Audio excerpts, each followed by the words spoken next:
Hello, everybody, and welcome back to another episode of Talking 1265. Today is Tuesday, September 22nd. This is episode 89. I, of course, am your host, JC, here with all of the usual suspects tonight, folks. Yes, that's right, a full show of hosts tonight, I think for the first time this season. We've had some preseason. That's Norm. We're going to go in reverse order here. Gentlemen. And Coach is here. Hey, everybody. Good evening. And Rick is here also. Hello. The non-robot coach. I like it. Yeah, Coach, you look sharp tonight on the video. Oh. That is nice. Good. Sounding good. Crispy. That's amazing what a trip to Best Buy will do. Yeah, I need to do that soon. I can look as crispy as the three of you. I now have the old computer here. Oh boy. Today's episode, we're going to review the Seattle game. Yes, sir. Yes, sir. Preview the Kansas City game. Make our predictions for that game. And get a bold prediction from Norm before we get out of here. Hey, did Norm take the Jets this year? Oh, did he? Is that who he Who's your adoptive team? Yep, that would be the Jets. It would be the Jets. He may actually have something here, folks. Don't know. We'll see. Don't count your chickens, man. It's week 2. I think that's going to be the theme throughout this entire show. Let's kick it off with a review of this 27-17 victory of the Packers over the Seattle Seahawks in Green Bay at Lambeau Field. Lambeau Field got loud. And as Olaf says, I am happy.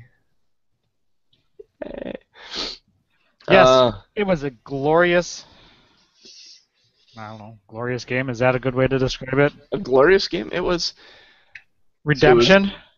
It was a good game with moments of uh-oh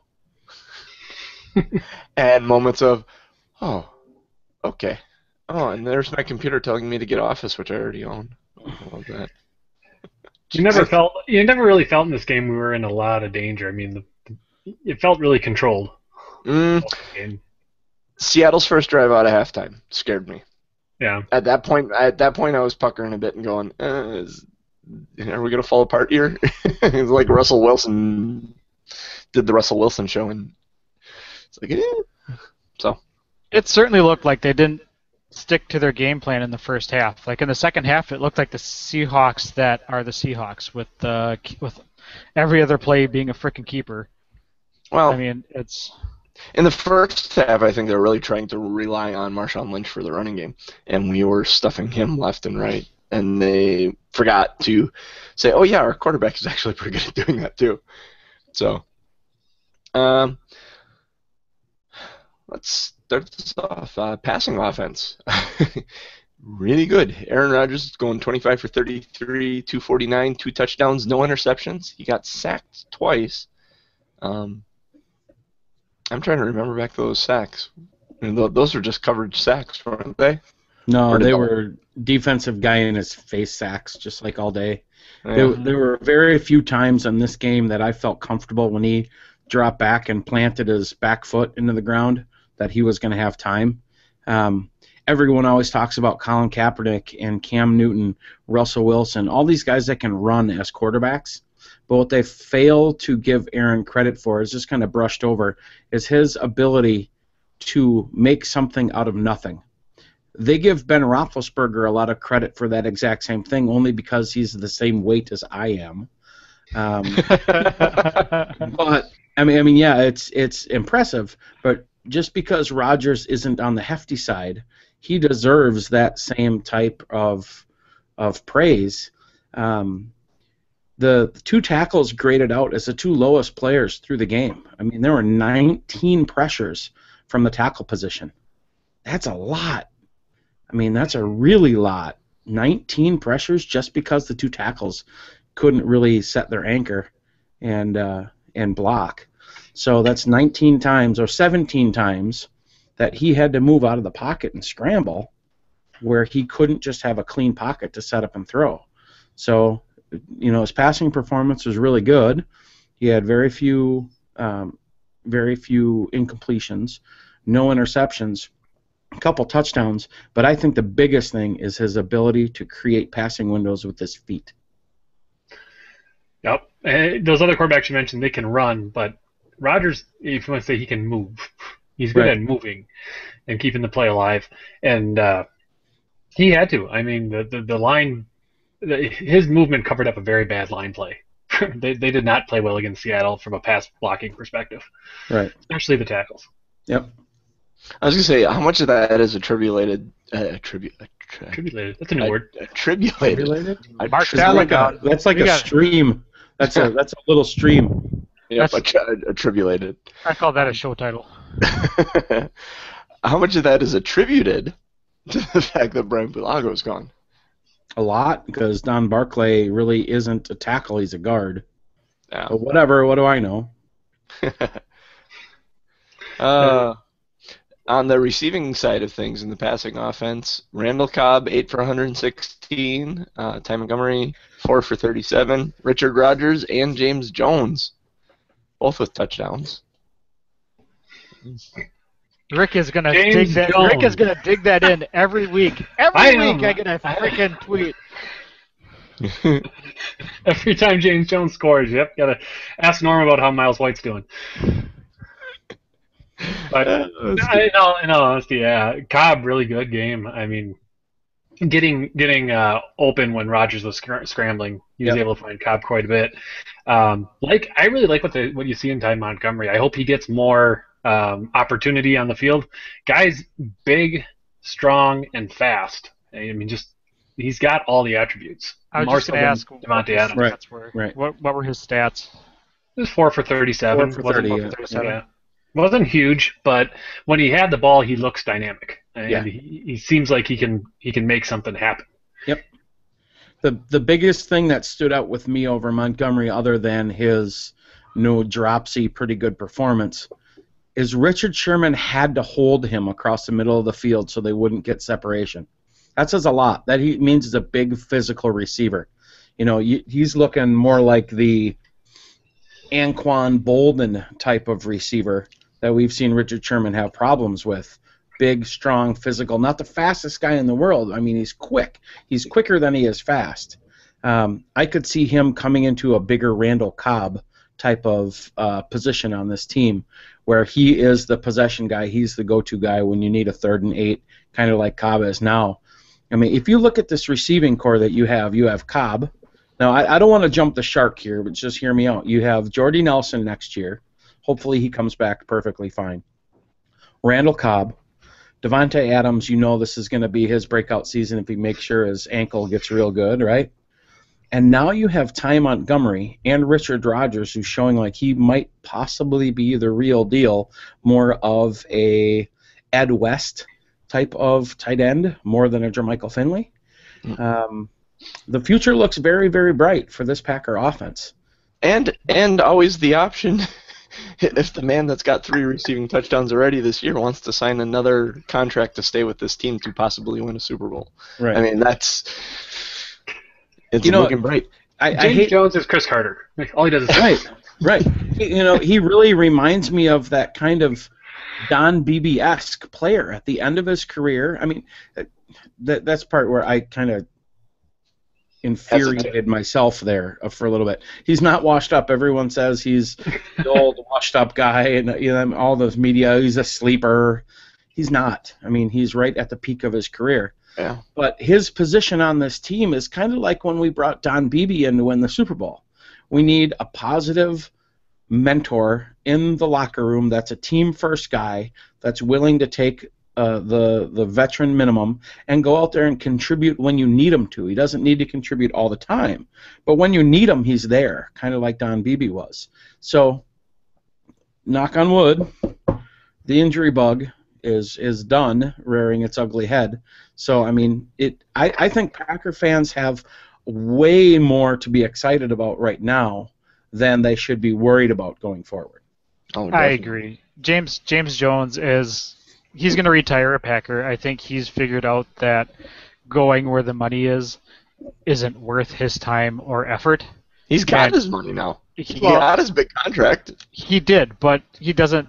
I guess my point is he doesn't have to look anywhere else because he knows his perfect fit is the Green Bay Packers. Yeah. There's no other team out there that's a better fit for him.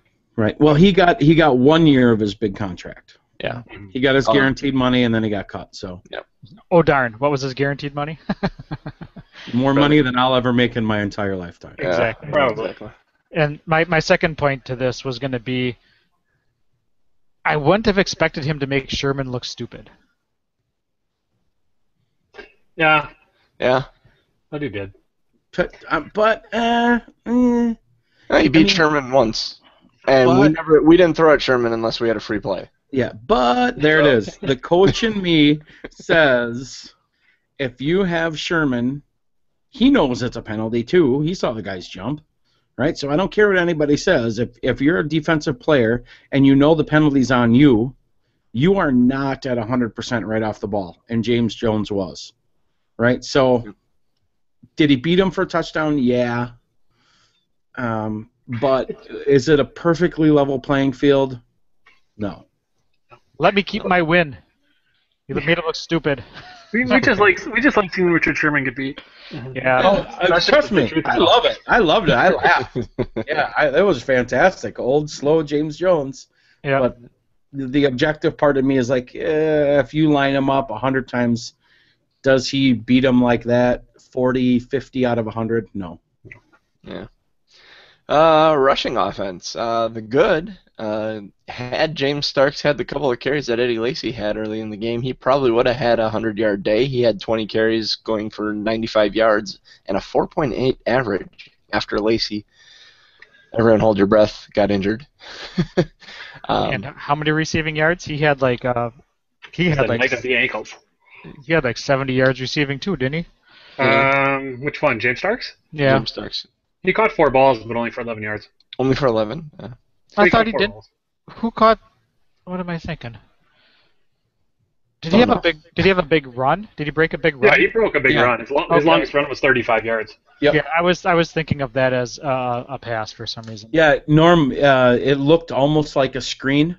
It was kind of a delayed inside handoff that if you were to just watch that play and say, look at the wide receivers and then turn your head, you would swear to God it was a screen pass, but it was a run. Okay. The bad being Eddie Lacy got hurt and sat most of the game. Update on this injury. Last I heard is they thought it might not be so serious and he may be back, seeing as how we have a Monday night game. All I've heard is that they'll reevaluate on Thursday, I think they said. Nothing broken. So I'm guessing not even, because I would think that they would call it a severe sprain if they were expecting him to be out this week. And I don't think it must not be severe enough to keep him out. Mm-hmm. Yeah, the word on both him and Adams was hopeful they can play Monday. Right. Awaiting reevaluation. Yeah. You might honestly see Starks start the game. You might see Adams and Lacy on the sideline in Jersey if needed, but they may not actually get a lot of touches. If the Packers get control early and keep it, they'll hold those two out as long as they can. They'll use him I think they'll use Lacy if need be, but I don't think you're going to see him be the bell cow back against Kansas City like he normally would.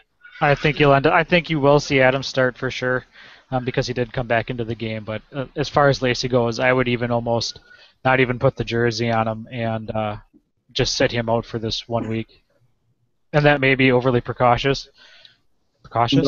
Norm, I think you're right, but you know what? It will be a game time decision just so Kansas City has to spend some time. Prepare for.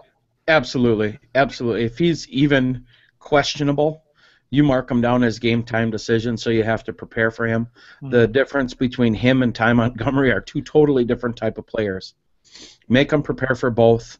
See how he warms up. Get him out there. Get him running around. It's Monday night. He's got all day to rehab it.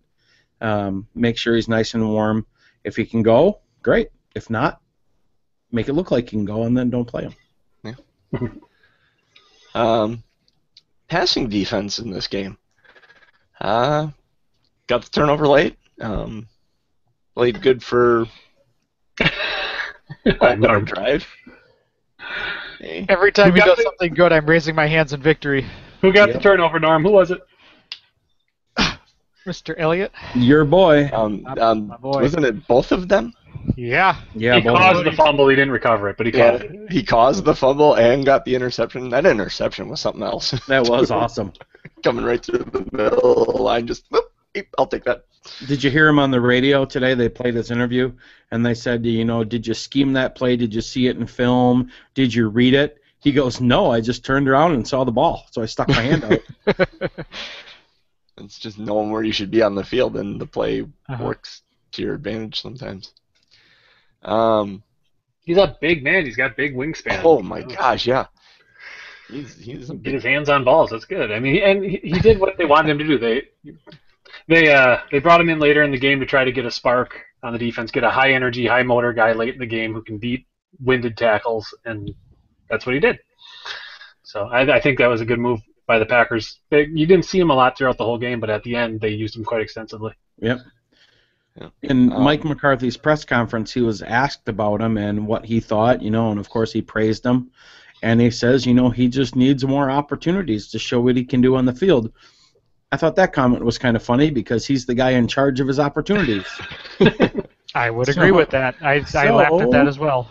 So, Mike, get him on the field some more. Interesting fact on that, I didn't know this during the game. I really didn't pay that much attention to it. But Clay Matthews took 0 snaps at outside linebacker on Sunday night. Wow. That is interesting. I think Clay is relied on a lot to stuff the run against good running teams, and because last year, when he moved inside, our run defense got a lot better.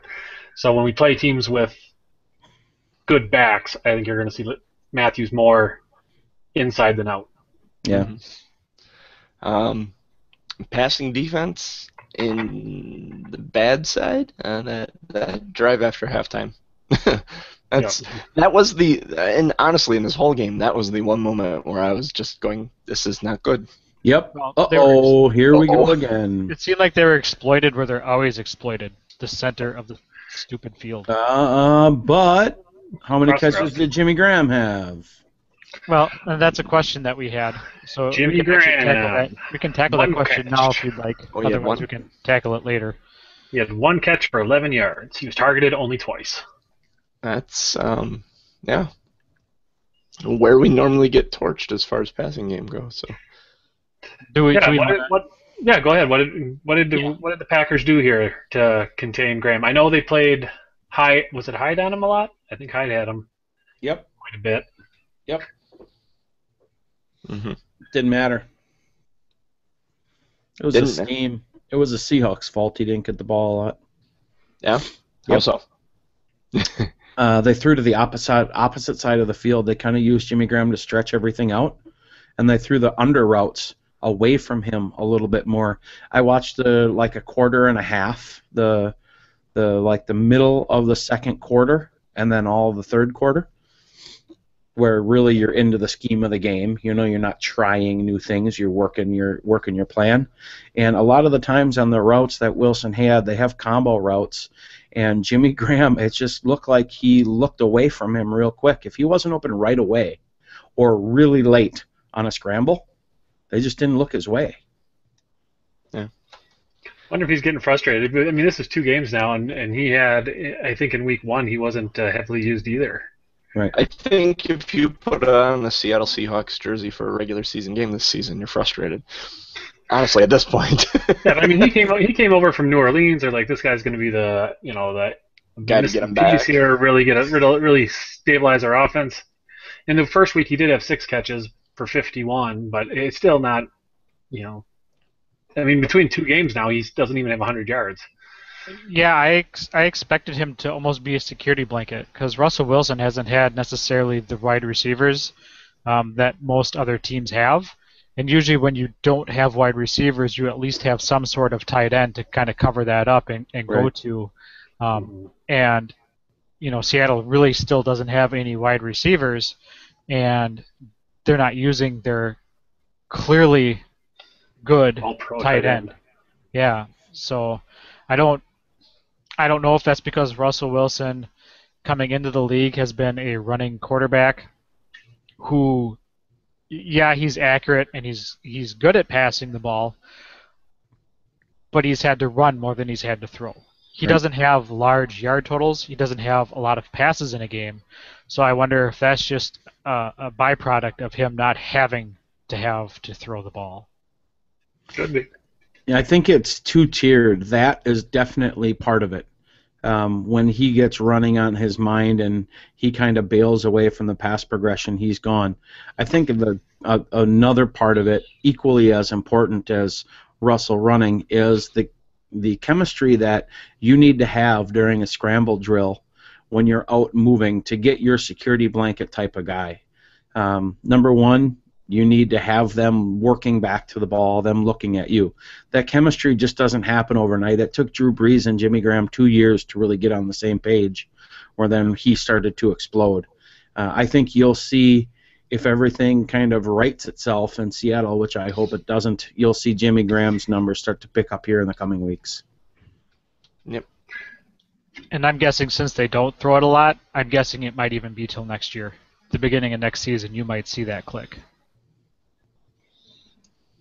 And as a side note, that question was asked by a fan, Al Scamfer, who I work with. So get us your fan questions, people. Get us your questions, and we will answer them. Yes, sir. Yes, sir. I was looking for those fan questions. You got a question out there, even if it is, what color underwear is Norm wearing? He'll tell you. Yeah, You're assuming a lot of things, my friend. And never If mind. the answer is none, he'll tell you that too. Oh, the rushing the rushing defense this game, very good, very effective at bottling up Lynch. He had 15 carries for 41 yards, an average of 2.7 per carry. I felt that B.J. Raji had a decent game in helping with this situation here. Just seemed to make his presence felt a couple of different times. He had an excellent first half. The second half, you didn't hear him as much, but that first couple of drives, man, he was everywhere. Yeah, you just wish the defense could bring the intensity you saw in those first couple of drives the whole game. Yes. On those first couple of drives, Seattle wasn't going nowhere. I mean, the linebackers were hitting, the defensive line was coming off the ball fast. There was just this big intensity push at the start of the game for the first probably two and a half drives of Seattle. And then they kind of got into the flow of the game and got back to being the Packer defense for a little while. Yep. You got to keep that intensity up. Keep that intensity up and hit the read option properly right away when they start running it. I don't know if they just went away from it because they saw us getting it, like we said earlier. A couple of real decent coverages on the read option, not biting on the running back so hard, and being able to tackle the quarterback when you come out with it. Yeah, it's so hard because it's human nature to do what these guys are doing. I'm going to use a really horrible analogy. Okay. So you get a new puppy home from the pet store, right? Yep. And the puppy pees on the floor, so you hit the puppy with a brush, right? Yeah. It pees on the floor, you hit it with a brush. It pees on the floor, you hit it with a brush, right? Nothing's going to start changing until you stop hitting it with a brush. So when you bring the brush out, the puppy barks and gets mad and cowers in the corner. Or pees on the floor again. Or pees on the floor again, right? So when you run the stretch, inside zone with a fake read option look off of it, the defensive ends start pinching down. It's human nature, being more and more and more and more and more and more aggressive. So then once, boom, they pop you outside with the zone read or outside zone keep, and then now you're like, oh, you're left looking in the backfield going, dang it, I knew better. I would go on a limb to say 70% of the defensive ends in the NFL play the read option poorly depending on how the offense calls the plays. It's just human nature. You're going to be aggressive. You get yelled at if you're not aggressive because then you can't run the running back down from the backside.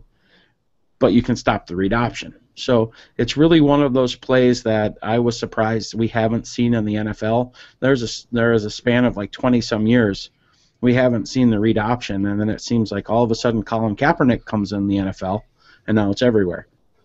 So I think part of that is having the quarterback to be able to do it. I mean, it's Kaepernick, it's Russell Wilson, it's Cam Newton. That quarterback that can actually, when he takes off, can actually take off. Right. I mean, right. You aren't going to see Tom Brady or Ben Roethlisberger or any of those guys running this. No. That's why this is a whole nother section of the show. The college football in the United States drives the NFL. It's not the other way around. So if anybody thinks it's the other way around, the NFL is the leader in football. That's absolutely false. High school football drives college. College drives the NFL. So it's a bottom-up philosophy. We didn't start seeing this in the NFL until teams really got good at it in college. Miami, Texas A&M, Oregon, all these guys that are running this stuff. I was just going to say, once Tebow, because Tebow was such a phenomenon in college, and once they focused on him as a quarterback or whatever you want to call him, right? That's when it really exploded, and that's when people started to realize what it was. Right. So, okay, sorry, I totally derailed what we were talking about, but no, that was part of it. Read option was important. I mean, Wilson had 10 carries, 78 yards. I mean, we bottled up Lynch, but we failed to contain Wilson. There is no 100% accurate, surefire way to stop the read option if the team is really dedicated in running it. If you're going to run power or blast or lead or veer, you can stop all that. Put more bodies in there. You can stop pretty much most passing concepts unless it's a zone beater versus man beater shell. However, the read option, you can't. There's so many variables off of it. You can go to the running back, you can go to the pitch man, you can go to the keep, you can throw out of it. You can't stop it. You just have to hope to contain it. The only way you stop it is by actually confusing the quarterback. Right. Making the quarterback make every option look like a bad option. Make the wrong read. Absolutely. Yep. And that's actually how you beat it. That's defensive end and tackle stunt. That's inside line games. That's TEs. That's different two-gap pressures or double-A gap blitzes. Something that's going to confuse his read. Bringing down a safety late or dropping a safety early. Some weird stuff that will confuse him. But you're still going to make a mistake on defense. They're still going to pop you for big yards like we saw. There are a couple plays in that Seahawk game where Mike Neal is sitting there in the backfield going, oh, dang it. Or Nick Perry goes, I missed him. Dive at his feet and miss him. But the Packers overall did a good enough job containing on defense that the read option didn't hurt, and then Seattle went away with it because they needed to score points quick. Mm-hmm. Yep. And it was something that did spark a little Twitter conversation between me, Norman, and Coach. I think it was a late third quarter, maybe fourth. Rodgers faked a read. I mean, he did the read option, then went around the outside like he had it. He's faking like it. And we're like, yeah, like Rodgers would ever really keep it. Like the coach would call that. And then what happened? What did Rodgers? It was a called QB sneak on third down. He didn't make the touchdown, but they called a QB sneak. It was like, oh God, actually did. Which I don't really understand because you spread everybody out, and we're at like the 6-yard line or 8-yard line, something like that, where they ran it probably, I think they're like the 20, 25, somewhere in there, where he runs that. It was a fake. He just gave it look like it had keep action on the backside. He had no intention of keeping it because technically he made the wrong read. He should have kept it, but then they get down to like the 8-yard line and spread it out 5 wide. He drops back in the pocket and it's a called quarterback keep, which really it was very intriguing to me because if you run him off tackle and you with a back in the end zone and run that zone read, he's walking in the end zone out of that formation. If you take the slot guy over, because Cobb was in the slot, slide him over like he was in the backfield for most of the third and fourth quarter, and run the fake zone read with him, Rodgers just literally could moonwalk into the end zone. There was no one there. Which, maybe we're just all rudimentary, and maybe the coaches are saying, hey, we're going to show this one fake read on film, and now teams are going to watch this and think that he's going to do it, and I showed Rodgers running a quarterback sneak, so then they'll think I'm going to have him run the read option. Who knows? If they wanted the other teams to think that, they would have actually run the read option then on the 5-yard line and have him keep it. Exactly. Because then there's your threat of him actually running it. Right. Yeah. But In Mike McCarthy's post-game press conference, he got on the crew guy because the grass was cut too long. So who knows? Maybe he saw that, and maybe he ran the keep to think he's not going to run the read option, and now he's going to run the read option. Who knows? He's probably how ahead much of of us this anyway. is? How much of this is that's in the playbook, and this is week 2, and you're just gonna show that so that people think it. And if this was week 14, fighting for home field advantage, you run it. Right. Yeah. What ifs? I just see few scenarios though where you take your all-world quarterback and tell him to run with the ball on purpose. Right. It's just not a play you really want to call. I mean, Aaron wins with his arm. His feet are great. He can run the ball. He can move in the pocket, like we said. But let's not intentionally put him in harm's way. Just I would saying. argue that Aaron Rodgers, more than any other quarterback that has ever played in the NFL, wins with his head. Mm-hmm. That he is. And it was that stat that we talked about last week, that in the last 3 seasons, Jay Cutler has thrown 21 interceptions to the Green Bay Packers, and Aaron Rodgers has thrown 18, period. Total. Yeah. Total interceptions. I mean, the man protects the ball like nobody's business. And I'm going to miss that when he's gone.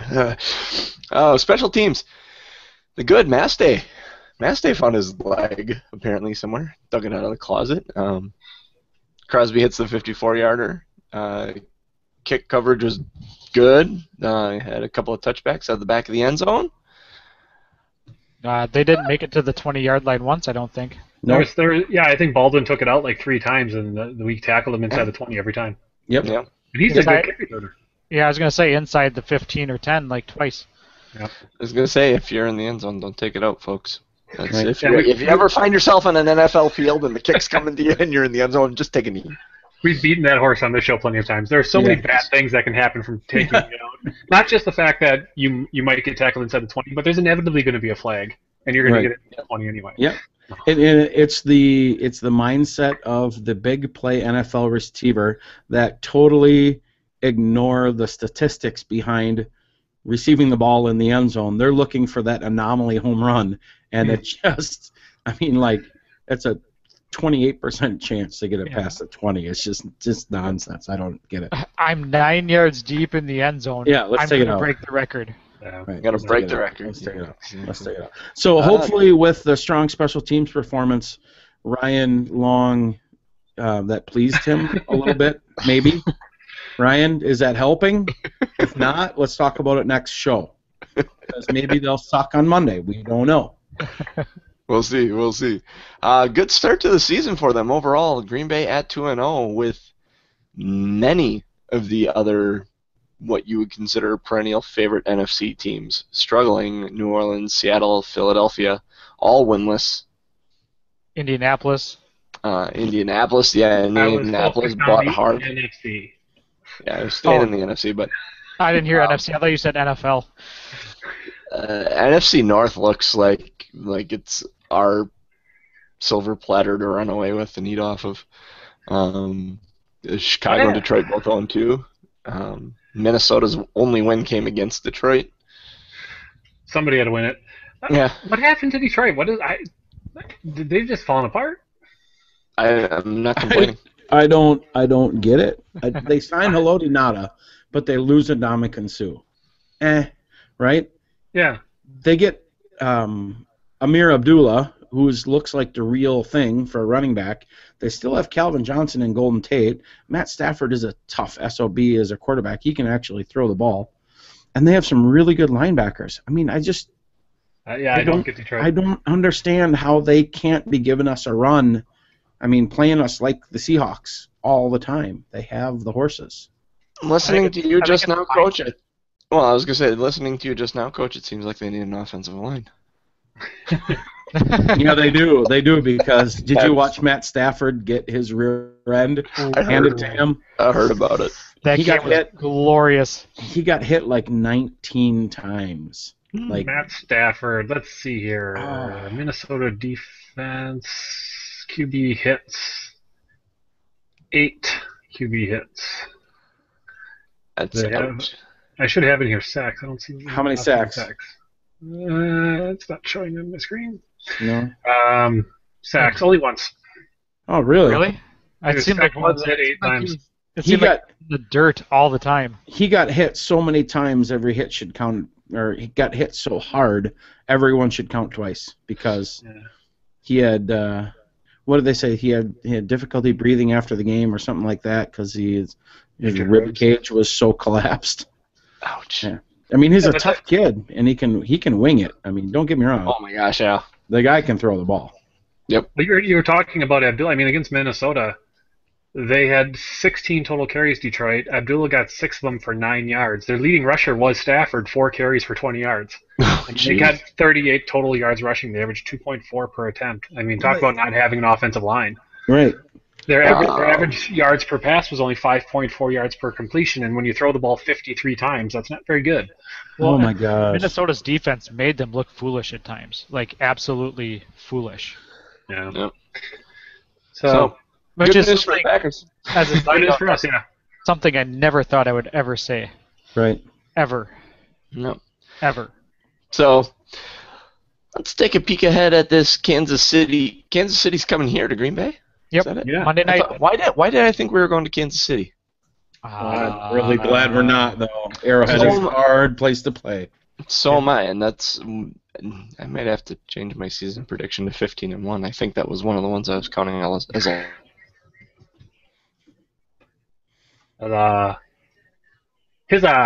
We lost you, JC. All right, so let's see. Bye. Even his computer said, "Boy, this guy's talking some mad shit." Yeah, this guy has no idea. All right, so Kansas City in Green Bay Monday night. Another big stage game early in the season. Is this if they win this game and win it handily? Does this set them up to go on a tear for the rest of the season? Does this make them think, who are we actually going to lose to? That's a tough one because the teams the Bears are 0-2, Seahawks are 0-2, Kansas City's 1-1. So even if we win on Monday night, the 3 teams we've played will have a combined record of something like 1-6 maybe. I mean, there's not a whole lot there. The Rams will be a good test a couple weeks from then. We still got to play Detroit twice. We still got to play Minnesota twice. The Cardinals are going to be interesting towards the end of the season. Cardinals right there, Cardinals. Yep. I would say the game in Denver is going to be tough based on the height. Yep. That was one of my losses, honestly. When I said we were going 14-2, I was counting on us losing that game in Denver. So. But Denver looks like junk. So I mean, I don't even count. Offensively, yeah. To me, that's a 50. Yeah, their defense is scary. So yeah, I don't think that going 3-0 out of the gate is going to necessarily mean that we're just going to trounce the league. We got a lot of hard games coming up, but I'm feeling better than I did 2 weeks ago about this team right now. Let's put it that way. Absolutely. Absolutely. All right. Predictions for this game. Who wants to start? Norm? I'll go first. Since you'll go first. I always wait and cherry pick and go last. At least you admit it. Yeah. I was totally wrong last week, which was great. I will be that type of wrong and finish in the bottom half or bottom of the standings if it means the Packers perform like they do. Yep.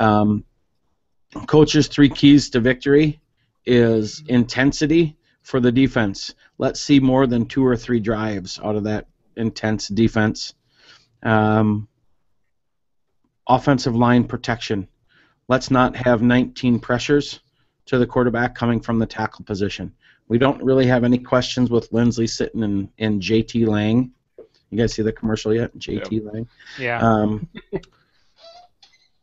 We need to shore up offensive line tackle play.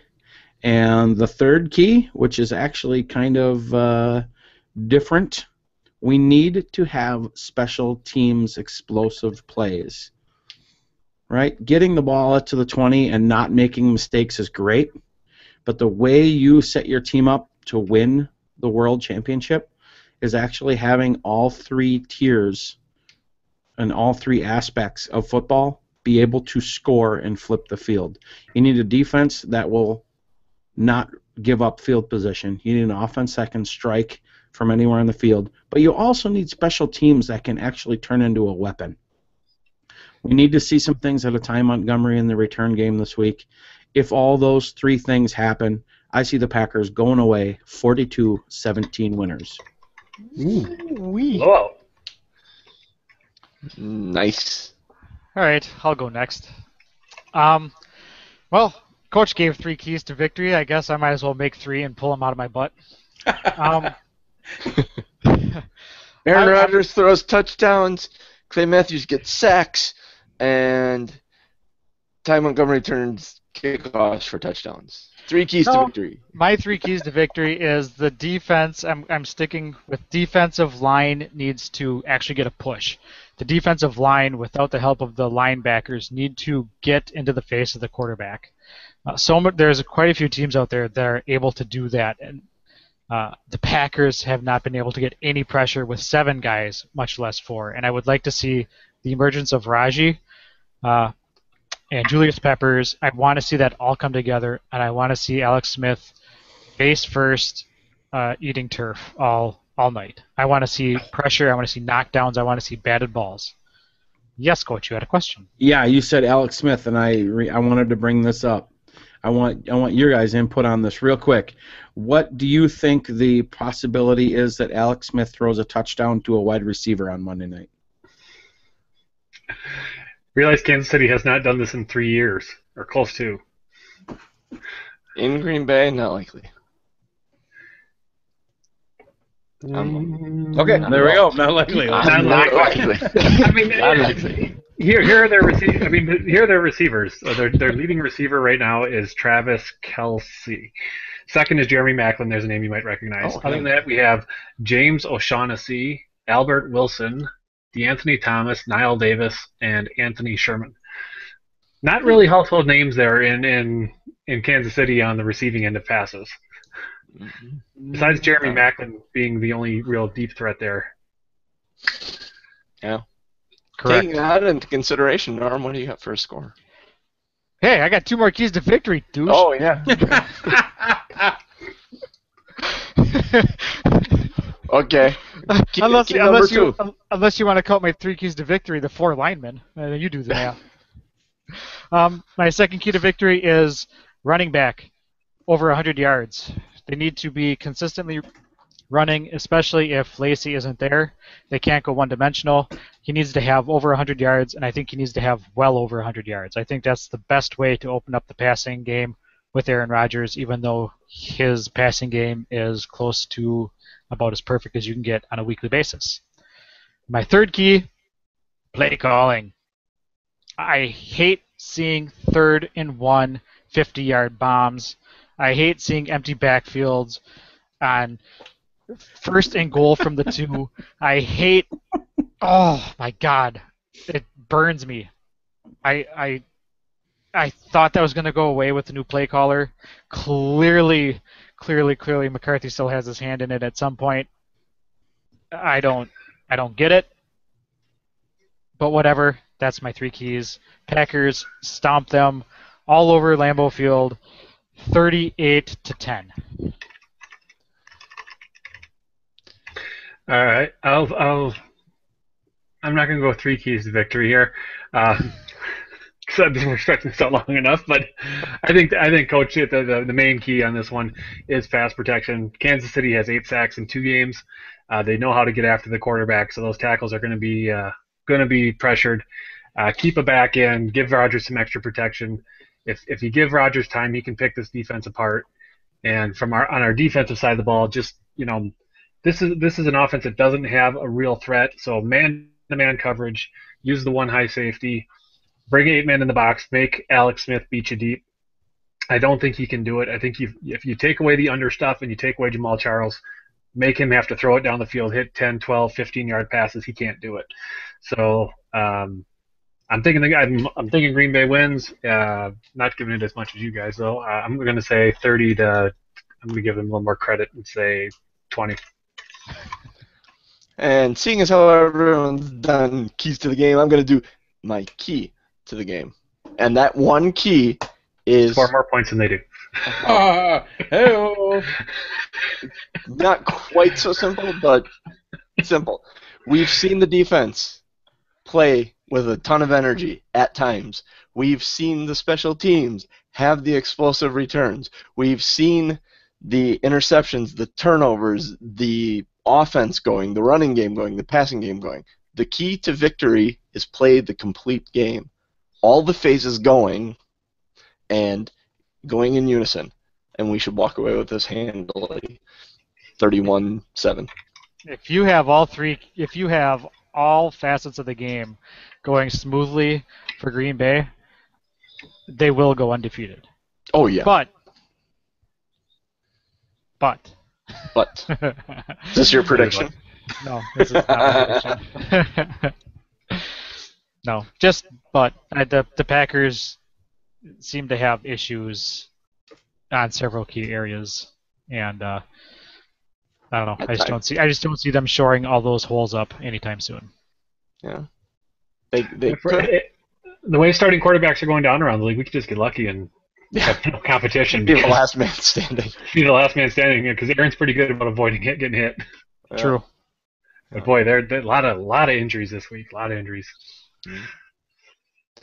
So Norm, bold prediction. Yeah. Yeah, you guys are gonna like this one. Yeah. Oh boy. Yeah. Yeah. This involves the Vikings and the Seahawks. Shall I not drink my beer right now because I don't want to spit it all over this new computer? Yeah, it's probably a All good right, idea. Take a drink. Take a drink. I'm good. Come on, yeah. I'm good. You're not going to bait me into that twice. Oh, I dare you not to. Yeah. Teddy Bridgewater is going to have a better season than Russell Wilson.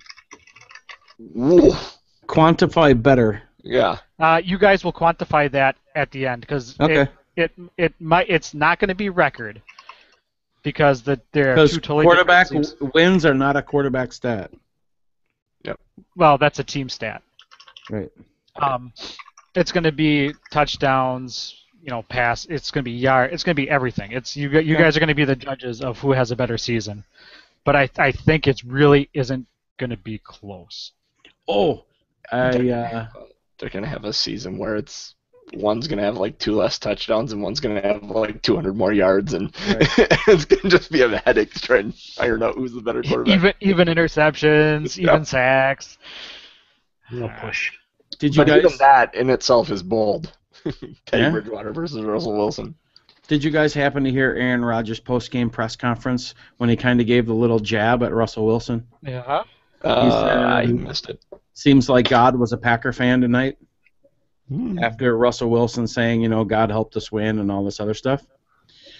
We were talking about that with a couple of my customers at a job site this morning, and a guy brought up Teddy Bridgewater, and he goes, he's the black Russell Wilson. Oh, I'm like, ooh, damn. You don't know Russell Wilson very well, do you? Yeah, right? Isn't he kind of like plasticky to you guys? Doesn't Russell he Wilson? kind of seem, plasticky and insincere? Well, Like- that's the result of his miracle water. Like it's like so political correct, reading the script type of thing. Maybe it's just because we don't see him on an everyday basis like we see Rodgers, but you know what he reminds me of, Coach? Is a NASCAR driver. A NASCAR driver in a post-race interview. That's what he reminds me of. thank you, Chevy. We had a really good car today. Take a drink of your Coke. Get all your Absolutely. You're right. spots, or- You're right. Yep, you're exactly right. It is that script. So I'm sure it's all PR. I'm sure he was coached, especially after his first season when he blew up like that. Right. when you watch your teammate go off, he does sometimes. You tend to learn what not to do in those interviews. Right. Also true. I'm only here because I don't get fined. Hey, did you guys see? You He's guys got see all Russell the Wilson? glaring examples of what not to do between Marshawn Lynch and Richard Sherman. Uh-huh. He's got. There's a textbook in Seattle of what not to do in an Did interview. you see Marshawn Lynch downtown Appleton snapping on the kids that were walking with him? Yeah. I mean, I give the guy some space, but damn, dude, you're Marshawn Lynch. What makes you think you can walk down any city, You're in anywhere? Appleton, Wisconsin. Yeah. I mean, football is people's lifeblood here. Exactly. Yeah, he was a douche. Let's just put it that way. Yeah. And on that note, that's going to do it for a show. and stick a little finger in the eye as we get out of here. If you want to get in contact with us, email us. Facebook, Twitter, all that jive is on talking1265.com. All our shows, you can stream them there. Links to iTunes and Stitcher to download there. You can also listen to us on TuneIn Radio and anywhere else where you can tend to find podcasts. We tend to show up. Yeah. If you can, on iTunes, Stitcher, in whatever your podcatcher or streaming choice is, if there's a place to leave a review, please do so. If you enjoy the show, you enjoy listening to us, leave a review, subscribe. It's the best way for us to get eyeballs on this thing, or ear holes, as is probably more appropriate. Because we love your ear holes, everybody. Yeah, you can stick us in your ears. We'll love that. As many ear holes as possible. We love ear holes. That is a new tagline. Talking 1265, as many ear holes as possible. So many memes. Eyes burning. On that note, we're going to get out of here. We will talk to you guys next week, hopefully after a Green Bay victory over the Kansas City Chiefs. We will see you then. Later. We're out. I have nothing after ear holes. Absolutely nothing.